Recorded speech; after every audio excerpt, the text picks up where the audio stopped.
Hi. What's happening, Liv? How are we? I'm good. How are you? You know what? I didn't know I had to come and join in the live feed. I was waiting for the request there. That's okay. I was chatting to the room before you got here. It was fine. How are you? I haven't seen you in I ages. know it's been a while, hasn't it? Yeah, it's been actually like it must be like a Bama show or something over A couple here, of right? years or something at least. Huh? It'll be a couple of years, I think. Yeah. How have you been? I've been alright, you know. Things have been okay. You're busy. Yeah, been busy. Like, I mean, obviously all this pandemic stuff's going on at the minute, so that's been a big setback for everyone, hasn't it? But still been fairly busy, to be honest, even with all this going on. Mhm. So. So what we talk about first, obviously, just back from Brave, successful weekend for you in the Yeah. gym. Good weekend. Yeah, I'm happy with Mo's performance. I think he got a little bit overly involved with Glenn's sort of I don't know. Well, Glenn built the fight up really well, I think, and Yeah.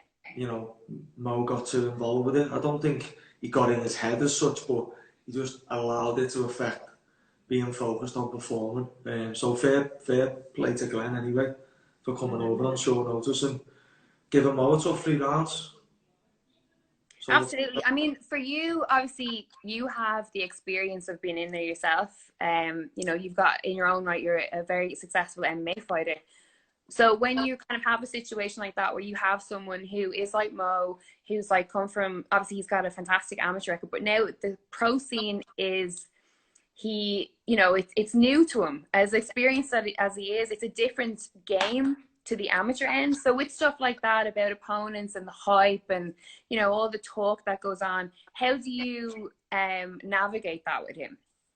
to be honest, I just think every fighter is totally different, and he's already so mentally strong. It's really easy to just leave him to do his thing. Do you know what I mean? And just let him learn from his own experiences, really. So I don't have to navigate it too much for him. I just have to make sure he doesn't get, a couple of times I'm pulling him back, but it's all in good spirit, really. So no, you just with him, you can just let him just crack on, and he'll sort himself out. Like, obviously, your gym, we've seen it time and time again, the success stories that have come from Aspire Gym in Liverpool. He's starting to now, obviously with the signing with Paradigm, that's been a big kind of thing over the last couple of days, and obviously coming off the back of that win at Brave. So there's a lot of people talking about him. There's a lot of people interested in him. But, you obviously have a good reputation at the gym. How much of him is the gym, and how much is the special talent that he has? Well, I just think, like, what I would say is he's not an anomaly as such in terms of what we're doing at the gym. He's clearly going to be a world-class athlete, and he's clearly already a world-class amateur.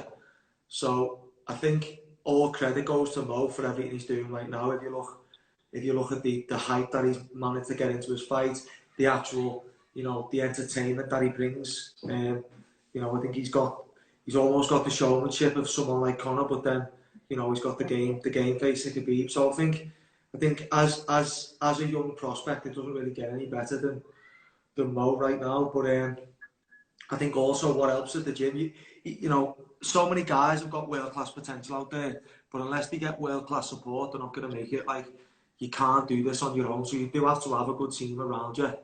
So I think credit to Mo for sure, but we're definitely doing some good things down at Aspire. I think certainly with the development aspect of it. There's some other bright stars who I think are going to follow in Mo's footsteps, and going to be getting the same sort of attention hopefully in the next couple of years once Mo's off in the UFC or whatever.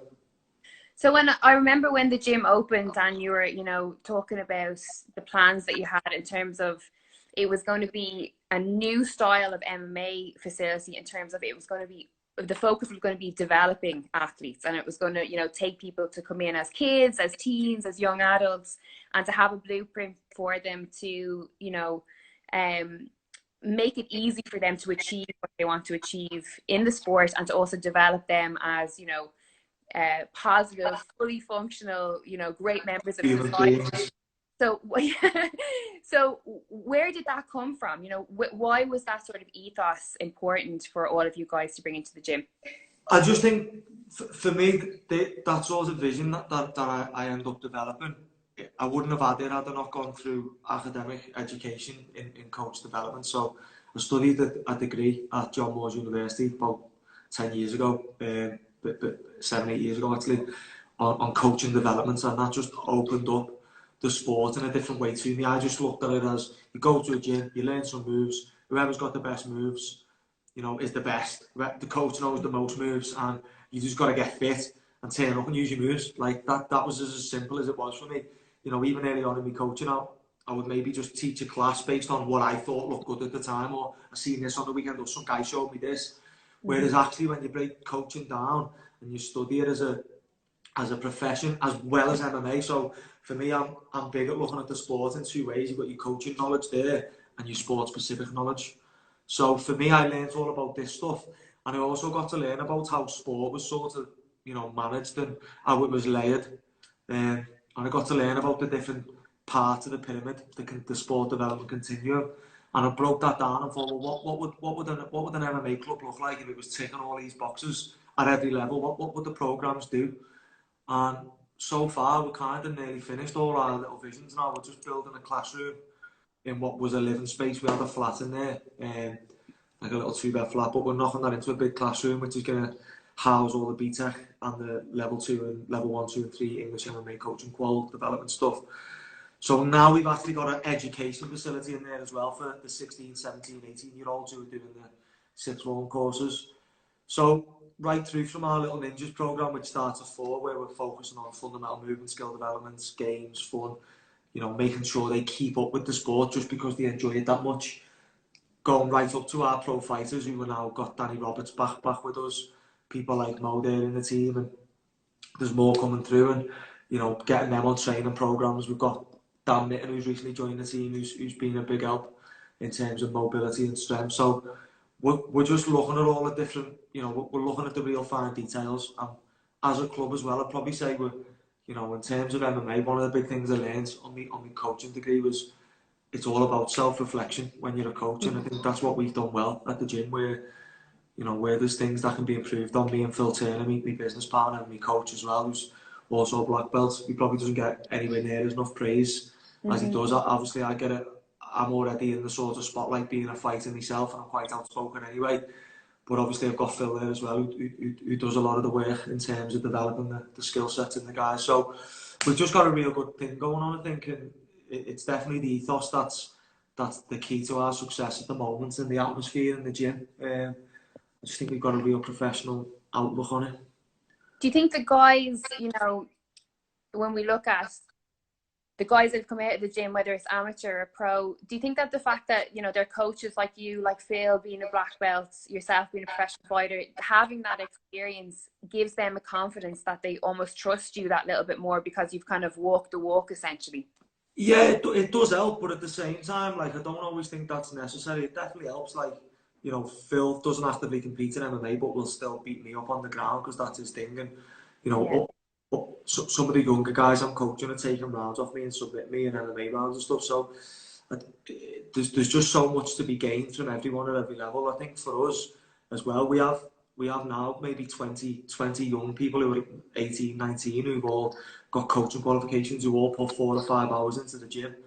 So the atmosphere of, like I say, people being okay with giving each other feedback and learning from each other. There's no real egos in there. It's not really an egotistical place. It's very, like I say, you know, I think we're closer to a footy club than probably any other sort of MMA gym is, in the way that it's run and sort of how we manage the team and manage our relationships with the athletes and stuff. I mean, I know from knowing you, you know, for so many years, I know that you probably don't care. But when you look at, you know, in terms of like the respect of your peers, or the respect that the gym should get in terms of like the fighters that it's churning out, and the coaching that's going on there, the quality of it, is there ever a thing of like, because you guys are so young, you maybe don't get the recognition or the respect that you deserve? Instantly, I think of, like, we'll say Ben Davison, when he took over training Tyson, people were like, they totally forgot about his ability, and it was all about, oh, he's just too young, how could he possibly know? Do you ever feel like that's sort of a similar case with yourselves? I haven't really thought about that, to be honest. I mean, now I'm working in the director of development role for English MMA, and going forward I want to be setting up pathways for other coaches to embark on CPD. So I'm now in a development role working with other coaches who are more experienced than me, and I'm very conscious of that. And I certainly don't want to get anyone's back up, but I want people to understand where I'm coming from. I'm just a facilitator anyway. I don't need to be telling anyone how to do anything. So that's the only time I've really ever thought about that. In terms of what we do and getting respect from our peers, I think, you can't argue really locally what we've done. We're only a young club still, less than 5 years we've been open. That's 4 since we've merged with Phil Turner.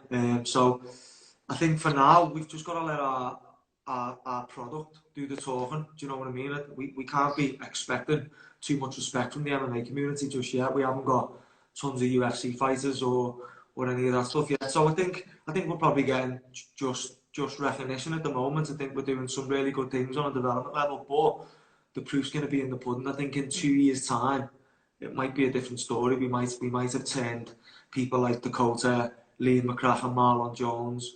I too think they're clearly going to be standout world-class athletes, just like Mo. And then there's 6 or 7 who have got the same sort of attitude, on the conveyor belt behind them. So, I certainly think what will be different about us in the future is our consistency with producing elite athletes. So until we're consistently producing, UFC level athletes, then, I think we need to just keep our heads down and just crack on and do our work, and let guys like Mo be evidence of what we do at the gym. Do you know what I mean? And young guys like Liam and Marlon and Dakota, the ones I mentioned, plus all the other guys coming through. So yeah, I think the proof's in the pudding in our game, innit? Absolutely. So let's talk about, obviously you spoke about it just briefly there, your role at I'm always like, I'm a for Emma here. Is it Emma over there? Emma, I don't know. I'd love us to do something about that. I just don't think it's right when you're talking about Emma. People. I know, and in Ireland, like, we have IMA, the Irish MMA Association, but we also have IMA, which is a place. It's like the National Gallery. So anytime there's anything about IMA, and I say, and people are like, "Is that the National Gallery of Arts?" And it's like, no, it's an MMA thing. It's completely different. But how did that role come about? So again, with me having the degree I always knew what needed to be done. I had to do pieces of coursework during the university on like what would governance look like in a new sport, and map that out and talk about, like, developing a coaching pathway for a specific sport. So having had the training and being in depth, putting all the time into it, I'm quite motivated to make all that a reality. I've got a few goals, and that's a really big one for me. So I was originally working with UK MMA, and I just wanted to be involved and be a part of what was happening, really moving forward. And then obviously being Mo's coach, who's the most successful amateur ever so far, kind of helps, me cause, because again, I'm trying to say, well, look, we're doing something. We're following the principles that are taught on, government recognised coaching pathways. That's what underpins what we do at the gym.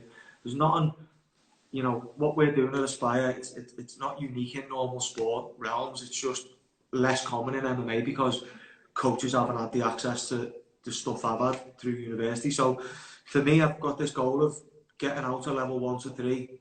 That's government recognised. That ticks all the boxes. Just get a basic one out for now, and then as more coaches become part of this network in the UK, then together we can start making it, enhancing it over the next few years. But I think, for the work we do, it's a shame that we don't have recognised qualifications that say we're professional. Some of the kids who come off my 6th form courses, they have level 2s and level 3 coaching qualifications, and we've just recently had a massive awarded to us to run a programme called Fighting for Futures, and it's basically across Merseyside in primary schools and just a handful of secondary schools. In the primaries, it's a day teaching self-defense skills, but like age appropriate, and talking about respect. Well, we've got a thing called CARE, communication, awareness, respect, empathy. So we talk about that to the younger kids. Older kids, we do a 6-week programme, and then some of them get free training at the gym, which is funded through the money we've been awarded. But we've got kids who are 18, 19 delivering them sessions and earning £30, £40 a session because they're qualified, because they've got DBS checks, because they've got safeguarding qualifications. So, But the average MMA coach can't go and do that because they haven't got access to all this stuff. We don't have a government body that provides it. So, we're being left in the lurch, not because people don't want to do these things, because right now, there's no, the avenues and the pathways to get into these things aren't there. So, for me, I'm quite excited and quite motivated to make all that a reality in the next 18 months. We've got, obviously, Liverpool's site now. We've been running the programme I run at my gym for the last 3 years, being massively successful. Now it's going to be the official EVA programme, getting more clubs involved, making it about everybody. And hopefully we're going to be in Manchester, Leeds, Birmingham, Newcastle. Over the next 5 years, we can probably get 5 or 6 of these six-form centres up and running. And once we do, that might generate anywhere from £20,000 to £30,000 that we can put into the IMAT team. So not only is it going to generate money, it's going to give people career opportunities, it's going to make us more legitimate in the eyes of Sport England, the Geisha and all these people who we want exactly. to. So yeah, I'm just so engrossed in the sport, even though I haven't fought for a couple of years. I just literally eat, sleep and breathe this. I'm never off it, to be honest. Well, that's why I wanted to get you on to speak about everything that's going on, because you are so involved and you are so passionate about it. From whether it's the stuff that you're doing with Emma to the stuff that you're doing with your own coaching at the gym, to fighting, to being in corners of fighters. Do you know what I mean? It's like, it's important to have you on to speak about kind of the development side and what you're hoping to do, because I mean, we're not regulated over here either with MMA, and it doesn't look, I'm not at the meetings, I don't know what's happening, but it doesn't look like it's happening anytime soon that we're going to get regulated, that there's going to be proper government funding. There's also the other end of, when the guys do turn pro, and not everyone is lucky enough to have a Bellator contract or a UFC contract and to get paid an average salary per year that they could maybe put away and do stuff with. So what happens to the guys that, fight 10, 11 times, do well, but really don't make that much money, and then they're finished, then they're retired? What happens then, Well, this is why we set that six-form course up that we run now for 16 to 19-year-olds. It's got 4 pathways. So number 1 is being a fighter. The course lets the students train in the morning and in the evening. And then the next one's obviously university. They do a BTEC so they can get UCAS points. And again, if you're working in a sport like MMA, if you go and do sports nutrition or sports physio or strength conditioning or anything to university, for me, I done coaching development, you're going to end up being the industry leader in that industry, because you've got all those things that you need in a winning formula. You've got the network, you've got the work experience, and you've got the qualifications, as well as the professional training. So we've got professional athletes, full-time training, they get UCAS points from the BTEC. Then obviously they do level 2 and level 3 coaching qualifications. And then we're also going to start adding in like referee and judging quals, depending on what they choose. They've got to get work experience alongside a referee or a judge if that's what they choose. They've got to do hand wrapping and cutman, one of the two. So, we can start making people a bit more multifaceted and a bit more resourceful, because at the end of the day, like, you're not going to go and give someone, I've never gone and give someone my CV in terms of what I'm doing with MMA. It's all been stuff I've sort of created myself and fashioned for myself through being a bit innovative and putting myself out there. But essentially, you've got to have the right CV to be able to pull all this stuff off. So if we could give more people those opportunities, less of them are going to have to go and do the doors or, whatever other job that they're doing. Not there's anything wrong with them jobs. It's just they clearly had a passion for MMA, something they're passionate about. And for me, that's what I quite enjoy, as much as I enjoy seeing the likes of Mo win victories and getting myself done when I'm fighting. I love seeing the development that's there on the whole person outside of the fight itself. So that's something that just interests me loads as well, especially with young people. Definitely. And I think it's like, social media plays a huge part in it as well, where people look at someone like Mo, they see him with like 100 and something thousand followers on Instagram, and the flash videos and the flash photography and, fighting and all these amazing shows, being on Brave and stuff, and thinking like, oh, he's made it. And the reality of it is, real life is very different. And you have to be smart, right? Of course it is, real life's definitely different. Now, Mo's one of them, to be honest. Mo was looking at doing the course 3 years ago. And to be honest, he was travelling from Wigan, he was at GB, and I felt like where he was, I felt like it was the right advice for him. He was talking about doing something like that, and I just felt where he was at that time, competing with GB, actively fighting, and I said, don't. Like, you can put all your eggs in this basket, mate, and be retired well enough time to go to uni or take up knitting or basket weaving, do you know what I mean? So I think 9 out of 10 guys need to do what I've done and be multifaceted. Yeah. I didn't even turn up to an MMA team until I was 19. So, you know, I think for the odd person who's got the world at their feet, then just run at it 100%. If you know you can get out of the game early enough to go and do something. Or if you're looking at it for the long game, then I think definitely what you said there, you know, it can be a short career through injury. You know, it's hard to make it. Like, it's such a hard, I think it's the most competitive sport in the world. I can't see there being anything. There's no tougher sport you can do. So, you know, definitely have a plan B, C, D if you can. Yeah, absolutely. When you look at your own career, well, the fighting parts of your career, is there anything that you do different now that you look back on it? Yeah, I think I've got regrets definitely about like probably the biggest thing was just managing weight cuts better. I think for me, I've so many different roles. When early on in my career, I managed it really well, but I was only Dean the fighter. But as more and more responsibilities taken under my cap, and I've got more and more weight on my shoulders, what you got to think about as a coach, you're committing to helping all these people reach their full potential, even at your expense. So I'll always put athletes before myself. Do you know what I mean? So it's always Dean the fighter who's coming last at the minute, with all these other roles I've got. I got close to getting back to it last year and I broke my jaw with Ronnie. So I think, I wouldn't say I've got regrets, but I think I'm still young enough to have a go at getting back in there properly. 100%. And Definitely. I feel like I've learned loads over the last 2 years while I've been out from fighting. I still train all the time, I'm always on the mat with the guys training, so it's not like I'm not improving. I'm adding things to my game. I can see myself getting better. You know, recently went and trained with Nathaniel up in London, so I'm still mixing it up with top level guys. So I know I'm ready to come back and fight at that level. And I've had 2 good solid UFC offers on both of them. I lost the fights after. The first one I couldn't take it because of the contract I'd just signed with ACB. I went out to Chechnya, I lost that fight. I had a good start to that fight, got clipped. Yeah. That made me 9-1. And then I lost to Anthony Leone in Australia. But every time I watch that fight back, that's the one I regret because it was the weight cut that messed me up. Me and Alan Philpott done ridiculous weight cuts for those fights, and we just didn't have good nights either of us. And you know, UFC said the same contracts there. I had a get out clause with ACB after 2 fights, so I just had to beat Leone, and I was already 2 rounds up. I just had to finish the fight. You know, I just had to not get finished at the point I did. And I'd have already signed for the UFC as a 10-1 or 11-1 professional already, and that was like 3 years ago now. But I've grown since then. I think then I didn't understand the striking game like I do now, or you know, distance. And I think now I'm a bit older. I've got my lifestyle a bit more sorted, and I'd probably get a good striking coach back at the gym like Johnny Eduardo again. Like we had him there for 6 months when I was preparing for Rani. You know, we've got a world-class grappling coach in Phil. And even young Adam Robbins is an amazing coach. Got Danny Roberts teaching some striking there, but someone with loads of experience who can come and just pad me day in, day out. So that's the only thing I'm going to make sure I do once I'm back at it. But I'll probably be fighting in the next 9-10 weeks, I think.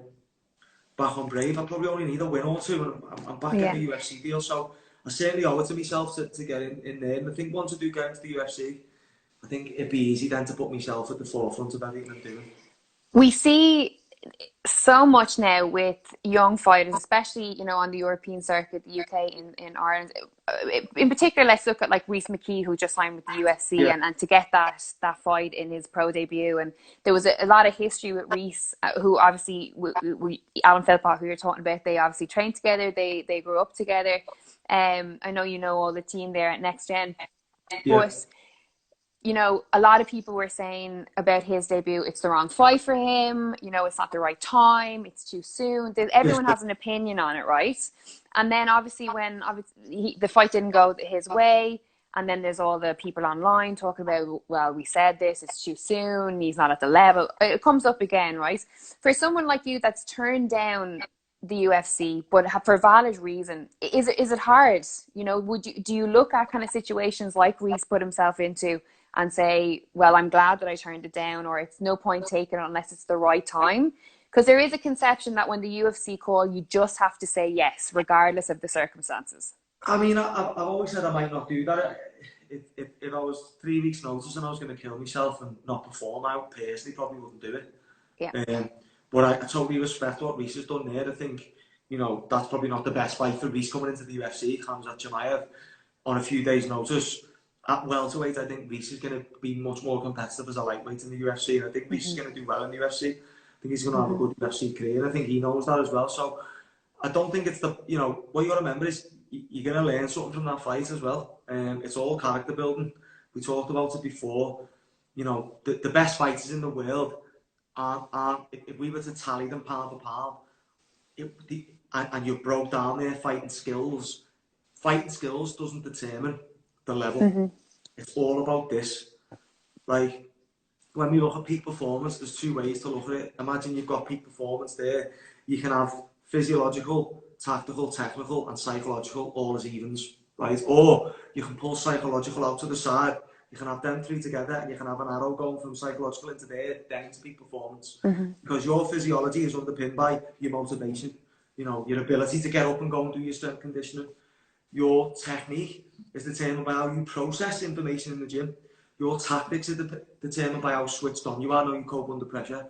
So when we look at that, you know, Reece is going to take something away from that. If he can take that, you know, in his stride and crack on with it and turn up there, then, you know, he's playing Salem when he gets back down to lightweight, and, you know, he's got a proper camp behind him. So I don't think Reece made a bad decision there at all. I mean, I'm pretty sure it wasn't the ideal fight, like I just said, but, you know, I think everyone's different and everyone's career is different. Maybe now I'm a bit older, I would have, but 4 or 5 years ago, I didn't have that view. I thought, you know, when the time's right for me to go in there and perform, I'd rather go in there and make a statement. And as time went by, I've become less and less obsessed with this idea of signing for the UFC. I think it's got us all by the balls.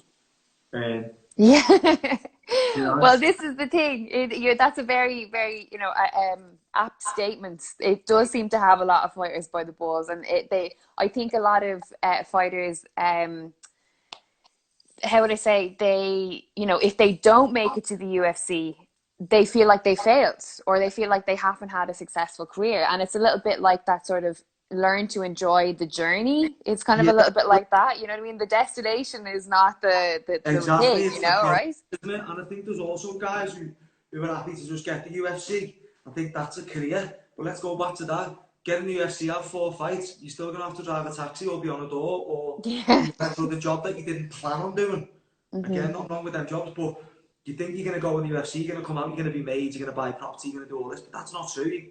You know, if you miss weight, there's 20% gone. Some managers are taking 20%. Some coaches are taking 10%. You've got to pay tax on the full thing before you give them 10 and 20%. You know, you lose the fight, it's only your second, third fight in the UFC. You're getting $3,000 by the time you get home. Yeah. A low-paid job's going to pay you more than that in 2 months. Basic minimum wage. So being a UFC fighter is absolutely not the be-all and end-all. I think getting in the UFC and having a UFC career is important. And I think we'll go back to Mokaev. You know, his vision isn't to be in the UFC. His vision is to be the youngest ever UFC champion. Do you know what I mean? So I think, again, for me, I don't have this thing now where I need to get in the UFC. It's nice that I've had the UFC send me a contract twice and say, sign that, we've got you a fight. But unfortunately, it didn't happen. So I know I'm up there around that level. So that's enough for me now. I mean, I do want to fight in the UFC because I want to fight some of the best guys in the world. And, you know, if that doesn't happen, I'm still going to be happy fighting on Brave, what Bellator, ACA, whatever other promotions are out there. You know, you're still going to go and fight some guy with 2 arms, 2 legs, who's training at the same level you are. Doesn't make you any less of a fighter because you win in the UFC. And funny enough, I've noticed recently, with everything that's going on, the UFC is signing guys that they're not UFC level. You know, so right now, the landscape's changing. It's always changing, and there's shows who are paying more than UFC for some guys as well. Do you know what I mean? So I won't name them, but I know guys who've left UFC and got better money. So I think we've got to start looking at the big picture more as athletes and not let one promotion monopolise, you know, the sport. I know obviously there are other promotions out there, but in the minds of fighters, we can sometimes allow the UFC to take too much precedence in what we're going to value as success in our careers. You know what I mean? Well, I'll leave you with this one, right? At the end of it all, and you look back on your career or other careers, what is your perception of a successful career? Define it. What does it mean to you? When I started this journey, the idea was fame and money. And that was me as a 19-year-old egotistical, wannabe hard-case young Scouse lad. And now I'm a totally different person. So for me now, I'm going to measure my success by the impact I have on other people, whether that's through my own fighting or the success I have in the gym. You know, so I'm not looking for wealth in financial terms anymore. I'm looking for it in fulfillment and enrichment. And I'm honestly just enjoying the process now. For me, it's all about the lifestyle. This is the lifestyle. I don't get up and have to go to work. Like, you know, on a good day, I'll train in the morning. I'll maybe do some Skype calls with parents who are interested in the course. I might teach the kids class, and then I might do another bit of coaching before I train again. It's like, it's an absolute amazing lifestyle. So for me now, this whole thing of looking back and what do I need to do to be happy, that's what I've got rid of that mentality now. Now I just want to enjoy the process, make sure that I enjoy what I'm doing, and I have a good impact, and I leave me mark on the sport. And that doesn't just be as a fighter. I want to have a legacy in the sport where I improved, you know, the way the sport was delivered, maybe, or I don't know. I'd rather have a bigger impact on more people than just have fame and money for myself, and that's generally how I feel. So, well, that wins. That wins. there you go. That's more fulfilling than the fame and the money any day, right? I'm gonna try and get the fame and the money, but still be a humble guy. Well, they do say if you do something you're passionate about and you're good at, the fame and the money will come, right? There you go. That's what I'm thinking. So, that's what I'm holding on for. same. Well, listen, thank you so much. I appreciate it. I know you're in the gym all day, so thank you so much for coming on for a chat. Nice one. Good to see you. Yeah, you too. And hopefully it won't be too long since we actually meet in real life when this is all over. And best of luck with everything, and congratulations again on all your success. Thanks. Very proud of you and delighted for you. Thank you, and you. See you later, Dean. See you later. And say hi to all the lads for me. I will do. Do. Take it easy. Bye. Bye, love. Bye.